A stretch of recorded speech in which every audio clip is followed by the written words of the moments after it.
ఇగో ఇది నేను సమాచార హక్కు చట్టంలో ఈ కోకాపేట్లో సర్వే నంబర్ 239, 240లో మైనింగ్ కోసం ఎవరికైనా భూములు కేటాయించారా అని నేనే అడిగాను. అడిగితే ఇది ప్రభుత్వం యొక్క సమాధానం. ఇందులో స్పష్టంగా చెప్పినారు, సర్వే నంబర్ 239, 240లో భాగ్యలక్ష్మి మైన్స్ అండ్ మినరల్స్ వారికి మేము 10 ఎకరాల భూమి కేటాయించామని చెప్పారు.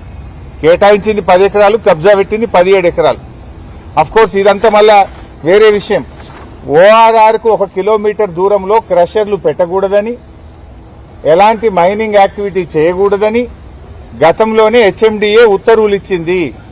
ఇది ఓఆర్ఆర్కు కిలోమీటర్ లోపలే ఉన్నా నీ అల్లుడికి అప్పచెప్పినవు. ఇది నువ్వు ఈ భాగ్యలక్ష్మి మైన్స్ అండ్ మినరల్స్ వెనుక ఎవరున్నారు? దీని వెనుక నీ అల్లుడి మనుషులు దీని వెనుక ఉన్నారు. దీని వెనుక దీపక్ రెడ్డి, కౌశిక్ రెడ్డి, నీ మేనల్లుడు రమేష్ రెడ్డి అనుచరులు ఈ క్రషర్ వెనుక ఉన్నారు. నీ మేనల్లునికి జాగి ఇయ్యడానికి 17 ఎకరాల భూమి మాత్రం నీకు దొరుకుతుంది.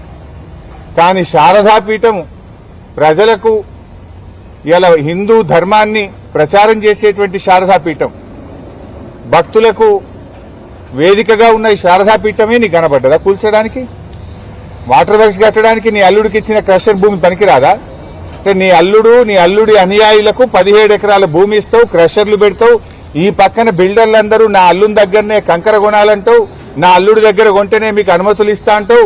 అల్లుడికి ఇవ్వడానికి 17 ఎకరాలు దొరికింది, కానీ శారదాపీఠం 2 ఎకరాలు మాత్రం కూల్చడమేనా నీ పని? ఆడియచ్చు కదా 17 ఎకరాల్లో ఈ 2 ఎకరాలు ఎవరొద్దంటున్నారు?